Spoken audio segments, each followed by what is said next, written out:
Bienvenidos a una edición más de su noticiero de ABA Televisión. Mi nombre es Jaime Sevilla y estas son las noticias.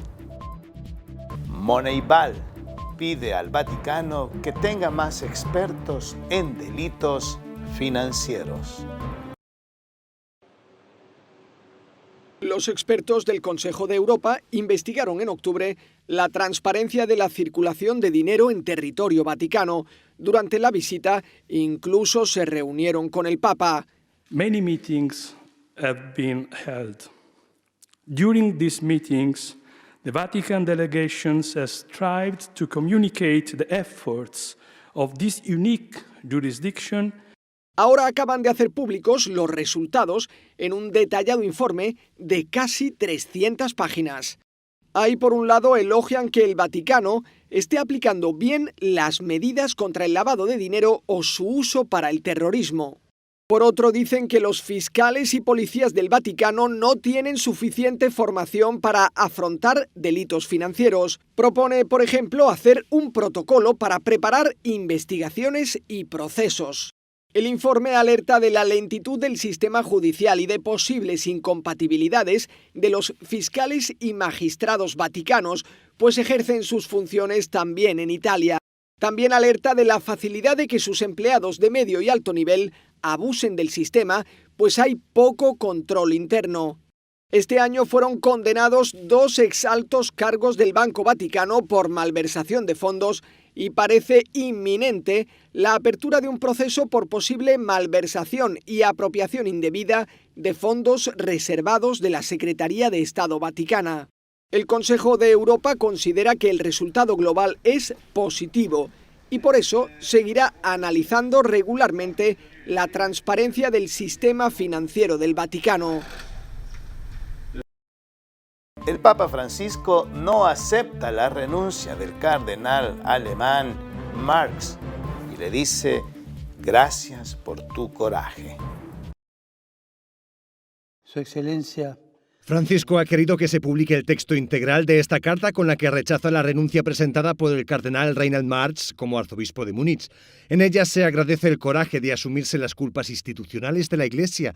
El cardenal Marx no está acusado de negligencias antiabusos, pero dijo que su renuncia ayudaría a comenzar desde cero. En la carta, Francisco define como una catástrofe el modo en que la Iglesia afrontó los abusos hasta hace poco tiempo. El Papa dice que toda la Iglesia está en crisis a causa del asunto de los abusos y no puede dar un paso adelante sin asumir esa crisis. Francisco también coincide con el cardenal Marx en que no todos quieren aceptar la responsabilidad institucional por los abusos, pero que es el único camino, porque la política del avestruz no lleva a nada. Por eso pide a toda la Iglesia que se haga cargo de este drama tanto personal como comunitariamente. El Papa Francisco pide cuentas claras para el jubileo del 2025 y solicita una auditoría a la diócesis de Roma. Desde ya, Roma se prepara para el gran jubileo de 2025 y el Papa quiere transparencia en toda su antesala. Francisco ha pedido al revisor general de la Santa Sede, Alessandro Cassinis, que inicie una auditoría al Vicariato de Roma, con la lupa puesta en los balances y presupuestos. Se trata de un hecho sin precedentes en el que se revisarán procesos y gestión administrativa de inversiones, inmuebles y recursos humanos. La diócesis de Roma administra unas 330 parroquias y más de 500 iglesias que deben prepararse para recibir a los miles de peregrinos que vendrán a Roma en 2025 por el jubileo. El Papa Francisco le dice a los colegios jesuitas que hay que educar en el discernimiento. Queridos hermanos y hermanas de la comunidad educativa de Flaxi, una reflexión festejando los 20 años de la Federación. Digo festejando porque todo paso adelante siempre es motivo de fiesta. Jesús es el modelo que nos enseña a relacionarnos con los demás y con la creación. Él nos enseña a salir afuera, a encontrarse con los pequeños, con los pobres, los descartados. Siempre buscaba esa gente él. Que nuestros colegios formen corazones convencidos de la misión para la cual fueron creados. con certeza de que la vida se alcanza y madura a medida que se la entrega para dar vida a los demás. La vida que se guarda termina siendo un objeto de museo con olor a naftalina y no ayuda a eso. Deseo que los colegios sean colegios posada, es decir, donde puedan recomponer heridas propias y ajenas, colegios de puertas abiertas, reales, y no solo de discurso, donde los pobres puedan entrar y donde se pueda salir al encuentro de los pobres. Ellos encarnan la sabiduría evangélica, que es la óptica privilegiada desde la cual tanto podemos aprender. Colegios que no se enrosquen en un elitismo egoísta, sino que aprendan a convivir con todos, donde se viva la fraternidad, sabiendo que todo está conectado y recordando que la fraternidad no expresa en primer lugar un deber moral, sino más bien la identidad objetiva del género humano y de toda la creación. Esa fraternidad. Somos creados en familia, como hermanos. Deseo que vuestros colegios enseñen a discernir, a leer los signos de los tiempos, a leer la propia vida como un don para agradecer y compartir. Que tengan una actitud crítica sobre los modelos de desarrollo, producción y consumo que empujan vertiginosamente hacia la inequidad vergonzosa que hace sufrir a la gran mayoría de la población mundial. Como ven, mi deseo es que los colegios de ustedes tengan conciencia y creen conciencia. Que sean colegios discípulos y misioneros. Quiero animarlos a seguir trabajando juntos. 20 años más y 20 años más y 20 años más. Sumados al Pacto Educativo Global, y les agradezco el servicio de promover la fe y la justicia. Sigan adelante en esta misión que les fue encomendada. Que Dios los bendiga, que la Virgen los cuide y recen por mí. Gracias. Ahora quiero invitarles a que compartan conmigo una reflexión del Evangelio del día. En el Evangelio de hoy, tomado del capítulo 2 de San Lucas, nosotros tenemos esta peregrinación que los padres de Jesús hacían año con año a Jerusalén. Es interesante cómo después regresaron en la caravana por un día y no se daban cuenta que el niño no estaba ni con el padre adoptivo ni con su madre, la Santísima Virgen. Entonces regresaron y lo encontraron en medio del templo hablando y preguntándole a los maestros de la ley. Y todos estaban admirados. Como es normal, la mamá le llama la atención. Hijo, ¿por qué nos has hecho esto? Te hemos andado buscando. La respuesta fue contundente y le dijo, ¿por qué me buscan? ¿No saben que debo de ocuparme de las cosas de mi padre? De esta manera, el niño después regresa con ellos y dice al final, y María guardaba todas estas cosas en su corazón. Sí, la iglesia celebra hoy la fiesta del Inmaculado Corazón de María. No es para menos. Recordemos de que para conocer a Jesús tenemos que conocer a la persona, al ser que le dio la humanidad. Sí, esa es la Santísima Virgen. Si no conocemos la humanidad de ella, si no conocemos quién es ella, muy difícilmente podemos comprender lo que es realmente esa humanidad de Jesús. Y es que la Virgen fue tierna, cariñosa, entregada, servicial. Todo. No buscaba grandeza, sino era humilde, sencilla. Y todas esas grandes cosas que hacía su Hijo, la guardaba en su corazón. Y esto es lo bonito.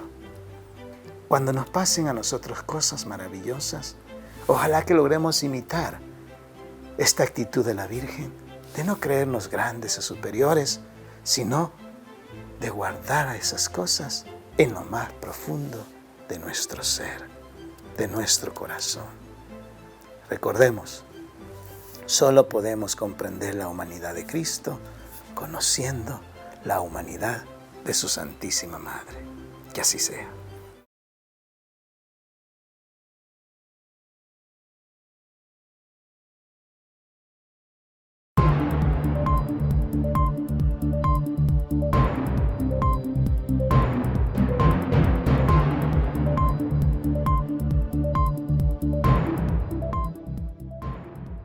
Comenzamos en Estados Unidos, donde les presentamos las noticias más importantes de esta nación, traídas gracias a la cortesía de La Voz de América. Este viernes se da inicio a la cumbre en Europa del Grupo de los 7, mejor conocido como G7, donde los líderes de las máximas potencias se reúnen para centrar nuevos desafíos en el mundo. La cumbre durará hasta el domingo. En otras noticias, los trabajadores federales en Estados Unidos no estarán obligados a recibir una vacuna del COVID-19 antes de regresar a sus oficinas, según la guía de la administración Biden que fue publicada el jueves. La guía dice que las agencias federales deberían basar sus planes de reapertura en el porcentaje de empleados que están vacunados, pero dijo que revelar el estado de vacunación sería voluntario. Entre tanto, el director del FBI, Christopher Wray, defendió el jueves su labor ante el asalto al Capitolio ocurrido el pasado 6 de enero, mientras que legisladores demócratas acusaron a la agencia de no hacer lo suficiente para detener el ataque. El presidente de la Comisión Judicial, Gerald Nadler, dijo que el asalto al edificio del Congreso por parte de seguidores del expresidente Donald Trump fue un fallo de inteligencia por parte del FBI. Por otro lado, el gobierno de Estados Unidos ha aplicado más de 305.600.000 vacunas contra el COVID-19 desde que comenzó la campaña masiva de inoculación en diciembre de 2020, de acuerdo a los datos para los Centros del Control y Prevención de Enfermedades de Estados Unidos. De la población total, más de 172 millones de personas, es decir, el 51.9% de la población, han recibido al menos una dosis de la vacuna, mientras que más de 141 millones y medio de individuos, es decir, el 42.6% de la población, ha completado la vacunación, según los datos publicados por los Centros para el Control y Prevención de Enfermedades de Estados Unidos el pasado jueves. Desde Washington, Sofía Pisani, Voz de América. Vamos a Centroamérica. Estados Unidos impone sanciones al gobierno de Daniel Ortega y Nicaragua y solicita ayuda internacional. Las detenciones contra los precandidatos opositores con mayor posibilidad de medirse contra el presidente Daniel Ortega generaron una rápida respuesta de Estados Unidos. El Departamento del Tesoro sancionó este miércoles a 4 individuos relacionados con el gobierno sandinista. Los nombres fueron revelados por el portavoz del Departamento de Estado. Camila Ortega Murillo, una consejera e hija de Daniel Ortega, Leonardo Ovidio Reyes Martínez, presidente del Banco Central de Nicaragua, Julio Modesto Rodríguez Valladares, general del Ejército, y Edwin Ramón Castro Rivera, diputado de la Asamblea Nacional. Desde el pasado viernes, la Casa Blanca estipulaba imponer sanciones contra funcionarios del gobierno nicaragüense. Entonces, definitivamente estamos viendo qué acciones vamos a tomar. Pero la escalada de acciones represivas condujeron a un inminente anuncio este miércoles, según adelantaron varias fuentes a La Voz de América. Washington urgió a sus socios en el hemisferio y Europa a seguir la misma ruta y no descarta más sanciones. Como lo demuestran estas sanciones, hay costos para quienes son cómplices de la represión del régimen. Estados Unidos seguirá utilizando herramientas diplomáticas y económicas contra miembros del régimen involucrados en esta ola de represión. Desde el Consejo de Seguridad Nacional de la Casa Blanca también indicaron que continúan las conversaciones para determinar el rol de la comunidad internacional en los recientes hechos y en las venideras elecciones presidenciales en el país centroamericano. Y que viva Nicaragua bendita y siempre. En Managua, el gobierno de Ortega rechaza las medidas de presión de Washington y las cataloga como intervencionismo. Pero por el momento, Ortega también recibe las condenas de Naciones Unidas y la Organización de Estados Americanos, mientras su gobierno pareciera no descartar seguir adelante con la detención de líderes opositores. Desde la Casa Blanca, Jorge Agobián, Voz de América. Emma Coronel, la esposa del Chapo Guzmán, se declara culpable en los Estados Unidos. La esposa del narcotraficante mexicano Joaquín El Chapo Guzmán, Emma Coronel Aispuro, compareció en una audiencia de 1 hora este jueves ante el Tribunal Federal del Distrito de Washington, D.C. En ella se declaró culpable, como se anticipaba, por haber ayudado a su esposo a administrar su imperio de la droga. La ex reina de belleza, nacida en Estados Unidos, enfrenta 3 cargos en su contra por conspirar para el tráfico de drogas a Estados Unidos, lavado de dinero y manejo de las propiedades y actividades de alias El Chapo. A pesar de declararse culpable, Coronel dijo haber sido una participante mínima en el trabajo de apoyo a las empresas de su esposo cuando administraba su imperio, según reveló el diario The New York Times. El mismo diario aseguró que como parte de la petición de Coronel no se le exigiría que coopere con las autoridades estadounidenses. La acusada ahora deberá esperar la sentencia. Sus abogados buscan que la privación de la libertad sea de menos de 10 años, la mínima pena que podría alcanzar. Pero si el juez del caso establece un castigo por cada uno de los 3 cargos, la sentencia puede ser de cadena perpetua y $10 millones como multa. Sin embargo, como se declaró culpable, podría recibir un beneficio de rebaja de pena en tiempo de prisión. Durante la sentencia, el juez Rudolph Contreras le preguntó a Coronel si estaba consciente de las acusaciones en su contra. Ella respondió sí. La sentencia se conocerá el 15 de septiembre. Desde Washington, Jacopo Luzzi, Voz de América. Y de Centroamérica nos vamos a Sudamérica, donde nos recibe el padre Manuel Rodríguez Rodríguez, misionero claretiano de nuestra cadena hermana JN19 Televisión, que nos ha preparado un reportaje especial sobre lo que acontece en el Perú.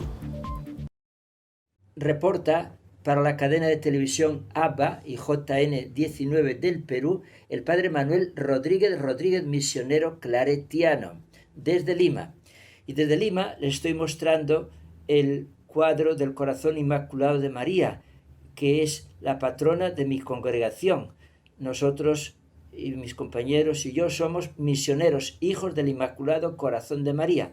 Así nos tituló el fundador San Antonio María Claret. Con este motivo de ser hoy el Día del Corazón de María, en la misa hemos hecho preces especiales y los que han querido se han consagrado a Jesús por el Corazón Inmaculado de María, tal como ella lo pidió en Fátima, en Medjugorje y en tantas apariciones. También hemos consagrado el Perú al Corazón Inmaculado de María, como en un día el Papa consagró el mundo, consagró a Rusia, para que el Perú quede protegido contra todo mal espiritual, psíquico, físico y político. Corazón Inmaculado de María, a ti te lo consagramos. Oh dulce corazón de María, dame a Jesús, salvación mía. Bien, pues feliz fiesta del Corazón de María y que todos la imitemos y que todos estemos dentro de su corazón como en una fragua de amor para ser transformados. Segundo, han sido vacunadas ya un total de 1.748.000 personas. Tercero, desde el día 8 de junio se están vacunando ya personas entre 60 y 62 años. Y desde este día 12 también las mujeres gestantes que tengan 18 años y mínimo 28 semanas. Tenemos también como importante el que se admiten la revisión de los recursos de nulidad, solo los que fueron presentados hasta el día viernes era hasta el viernes a las 8 de la noche, pero han revocado esa ampliación y es hasta el miércoles a las 8 de la noche. Solamente esos son los recursos que se van a revisar. Ambos partidos están queriendo anular votos del contrario. Y Italia, algo bonito para nosotros, es que ha elegido el Perú como uno de los 3 países del mundo más favorables de ensueño para visitar después de la pandemia o en este tiempo también. Felicitaciones, porque el Perú, sobre todo Cuzco y Lima, son 2 ciudades de ensueño, como dice una famosa revista italiana. La vacunación contra el COVID ha batido un récord de vacunas, porque en una jornada se han vacunado 167.000 personas en un solo día. El escritor Mario Vargas Llosa sigue reafirmando y respaldando el proyecto de Keiko Fujimori contra el comunismo. El Congreso ha eliminado la pensión vitalicia de los expresidentes. Arequipa es hoy un centro de mucha contaminación, mucho contagio, y ha ido una comisión especial para ayudar. La bendición de Dios Todopoderoso y el corazón inmaculado de María venga sobre ustedes. Amén, amén, amén.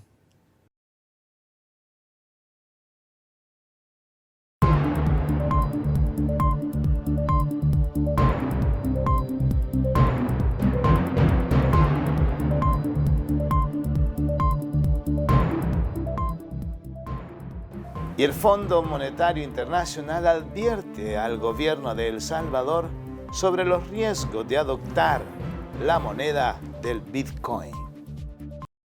El Fondo Monetario Internacional advirtió este jueves a El Salvador que adoptar el Bitcoin como moneda de curso legal puede implicar significativos riesgos, por lo que instó a las autoridades a un análisis muy cuidadoso. Jerry Rice, portavoz del fondo, en una rueda de prensa señaló que adoptar el Bitcoin como moneda de curso legal genera una serie de cuestiones macroeconómicas, financieras y legales que requieren un análisis muy cuidadoso. Rice señaló que, de hecho, el equipo tiene previsto mantener este jueves una reunión con el presidente salvadoreño Nayib Bukele para tratar el programa de asistencia financiera por la crisis económica derivada por la COVID-19 y la aprobación de Bitcoin.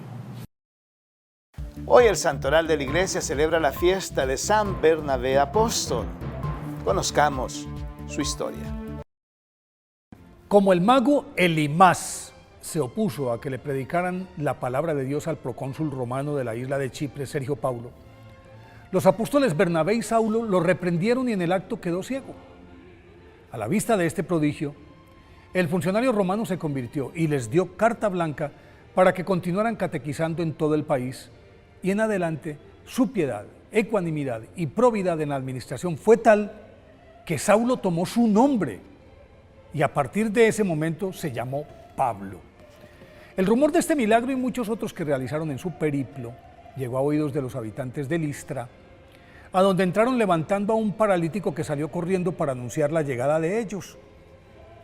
Entonces el pueblo, liderado por sus sacerdotes paganos, creyeron que Bernabé y Pablo eran las encarnaciones de Zeus y Hermes y quisieron sacrificar varios toros en su honor. Pero los apóstoles se opusieron vehementemente, argumentando que eran simples mortales y que los milagros los había hecho era Jesucristo, el Dios verdadero, de quien eran sus enviados. Pues airada la multitud que los tomó por impostores, los apedreó, y Bernabé tuvo que arrastrar a su compañero, que por poco pierde la vida, fuera de la ciudad. Pero al otro día Pablo estaba sano, y entonces sacudieron el polvo de sus sandalias y se alejaron de allí dando gracias a Dios. Bernabé, que había nacido en Chipre en el seno de una tradicional familia judía de la tribu de Leví y por lo tanto estaba destinado a ser rabino, fue enviado desde muy joven a la prestigiosa academia de Gamaliel en Jerusalén y allí trabó amistad con otro alumno llamado Saulo.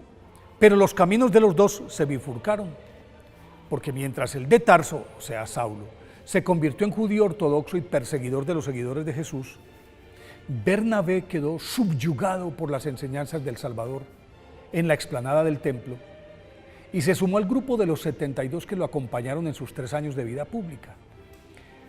Tras la resurrección de nuestro Señor Jesucristo, se encontraron de nuevo en Jerusalén cuando Pablo retornó de Damasco ya convertido, pero como por su pasado los apóstoles desconfiaban de él, Bernabé los convenció de su sinceridad y por orden del Espíritu Santo, el colegio apostólico en pleno los ungió apóstoles y los enviaron a Antioquía, en donde cosecharon innumerables conversiones entre judíos y paganos, y por eso la Iglesia los reconoce como los apóstoles de los gentiles, y además porque ellos creían, en contraposición con otros apóstoles, que para los cristianos no era necesaria la circuncisión, y su teoría fue aceptada universalmente.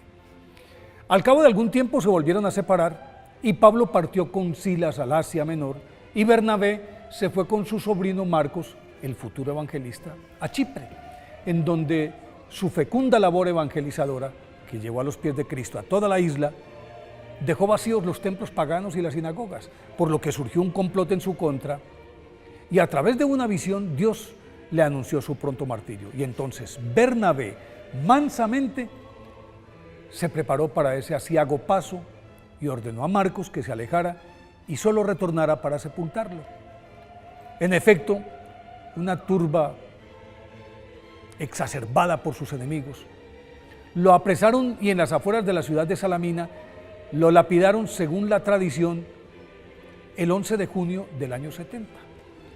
Por la noche su sobrino lo sepultó y en el 388 el obispo de Salamina, Antemo, a él le fue revelado en un sueño el lugar de su sepultura y al exhumarlo San Bernabé estaba incorrupto y con una copia de su puño y letra del Evangelio de San Mateo sobre su pecho.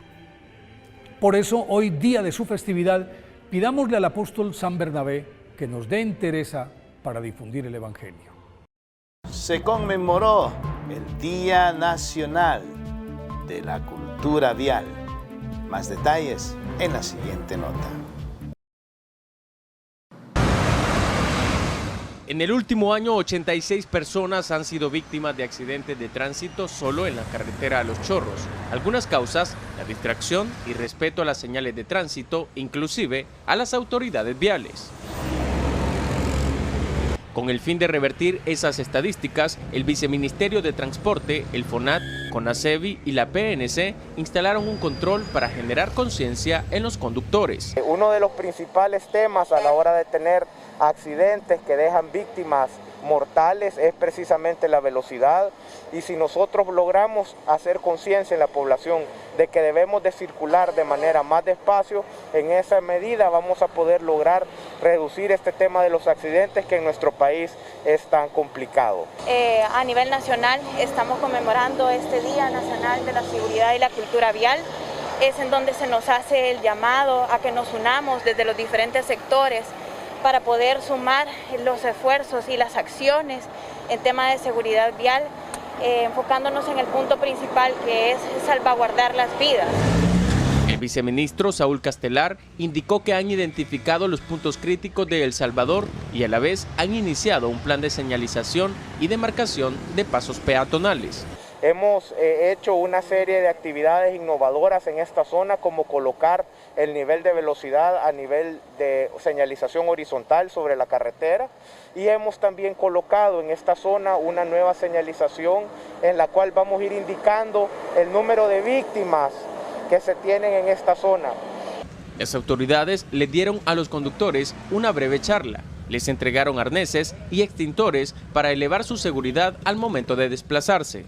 Pues mire, la verdad, yo sé que me espera mi familia y la verdad, yo prefiero pues andar a manejar a la defensiva, ¿verdad? Y tranquilamente, porque sé que me espera mi familia en casa. Y pues eso es lo más recomendable para todos los motociclistas del país, ¿verdad?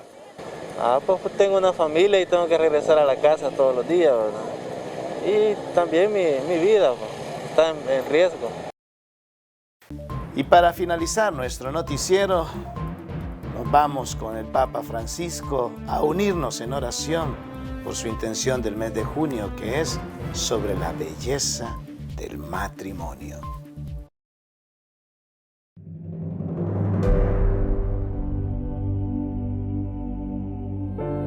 Es cierto eso que dicen algunos, que los jóvenes no quieren casarse, especialmente en estos tiempos tan duros.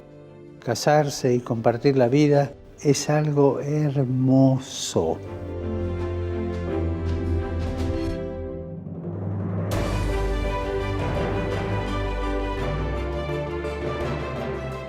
Es un viaje comprometido, a veces difícil, a veces complicado, pero vale la pena animarse. Y en este viaje de toda la vida, la esposa y el esposo no están solos, los acompaña Jesús. El matrimonio no es solo un acto social, es una vocación que nace del corazón. Es una decisión consciente para toda la vida que necesita una preparación específica. Por favor, no lo olviden nunca. Dios tiene un sueño para nosotros, el amor. Y nos pide que lo hagamos nuestro. hagamos nuestro el amor, que es el sueño de Dios. Y recemos por los jóvenes que se preparan para el matrimonio con el apoyo de una comunidad cristiana, para que crezcan en el amor, que crezcan en el amor con generosidad, fidelidad y paciencia, porque para amar hace falta mucha paciencia, pero vale la pena, ¿eh?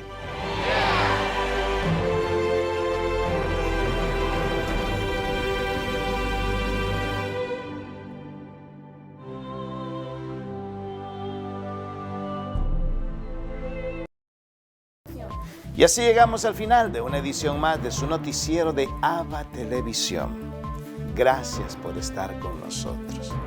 Nos puede sintonizar las 24 horas del día en el www.abatvn.com, en nuestras plataformas digitales de Roku TV y Amazon Fire, en nuestras cadenas hermanas, por supuesto, en nuestras redes sociales. Ahí nos vemos y que Dios los bendiga rica y abundantemente.